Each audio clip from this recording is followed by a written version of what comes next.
When I entered university, my parents bought me an apartment. The neighbors turned out to be nice people, although they were all elderly. The only person I couldn't find a common language with was my neighbor upstairs. She even went so far as to accuse me of breaking into her car and wrote a statement to the police that she saw me do it.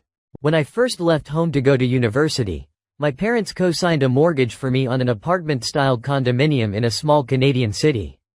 This was 20 years ago, so it came in at a whopping $52,000. They thought that this was a much better and economical choice than trying to find an apartment and deal with landlords. I loved the idea and moved into my new home. The building was almost entirely populated by the 65-plus crowd. It was small and only had 24 units split into 2 halves.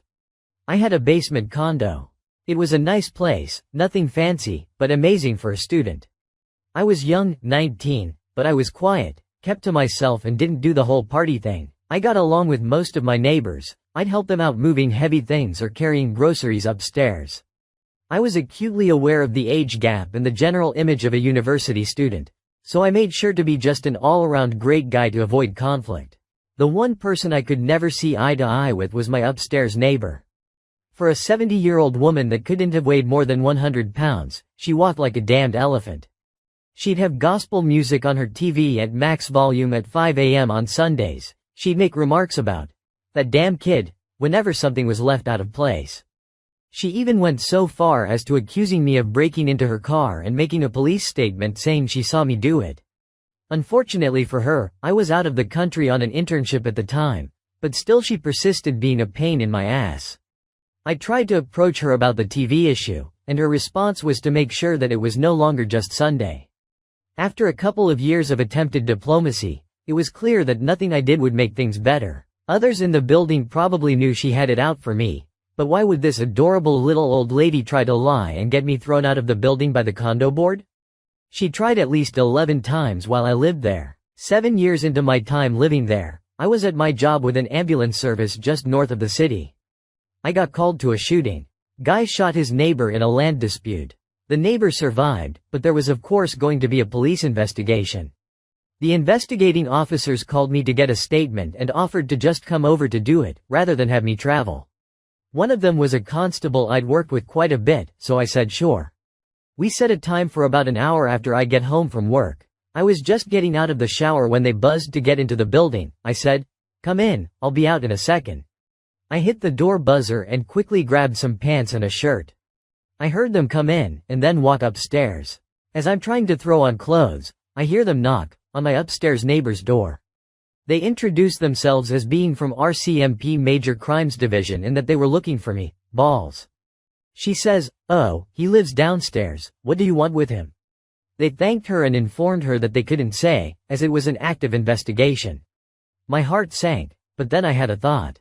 It only took about 15 minutes to do my statement and they went on their way. And then the fun began. I knew the rumor mill would be starting. She would tell everyone that would listen that Major Crimes was looking for me and that I must be some sort of criminal. I decided to see where this went. Pretty soon I'm getting side-eye in the hallway. Neighbors are steering clear of me, so I know she's been talking.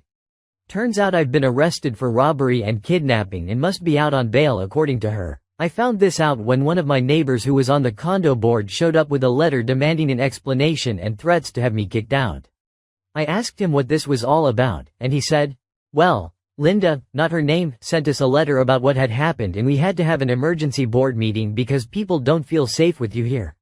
I said that per the bylaws of the condo board, before any action could be taken, I could request a meeting to review and provide a defense. Linda was on the board, so I know she'd be there. They set a date for a week from then, but I was given a caution that it didn't look good for me and that I would have to do a lot of explaining. The meeting day comes. Linda is sitting smugly looking at me. The other board members are giving me dirty looks. The board president asks what I have to say in my defense. I stand and quietly distribute a letter on RCMP letterhead, signed by the regional superintendent that says, "Mr.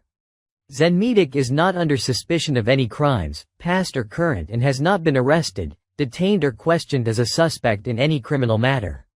His duties as a paramedic will often require him to make statements in regards to ongoing investigations, and in this instance on date Investigators had gone to obtain a statement about an ongoing investigation for which he was professionally involved. At no time did the members discuss, disclose or in any way indicate that he had any involvement in any wrongdoings. I am deeply saddened by the necessity of this letter, and we will be reopening an investigation into a previous incident regarding false statements made against him. You could tell when people read and understood it. The dirty looks shifted from me to Linda. She exclaimed that it must be a forgery. She witnessed me being led off in handcuffs. She pleaded that they should believe her. It didn't help her. I stood and addressed the board and outlined the years of abuse and harassment, including the false accusation of break and enter to a vehicle. I informed the board that on advice of my lawyer that I do not discuss the matter further with any member of the board, as Linda being part of it and using her position for the purposes of harassment opened the board as a whole to litigation, and I was still weighing my options. The next day I had a knock on my door. The board president had informed me that Linda was removed from the board and that she was given warning about her conduct and that any further harassment could result in proceedings to have her removed from the building. She also had a visit from police with a summons for providing a false statement and obstructing a peace officer. She had to attend court. She pled guilty to both and was given a suspended sentence and 1-year condition not to harass, threaten or intentionally inconvenience me in any way. If she abided her conditions, she would receive an absolute discharge, meaning it would be removed from her record, like it never happened. I moved to another province before her year was up, but for a brief period of time, I actually got to sleep in on Sunday mornings.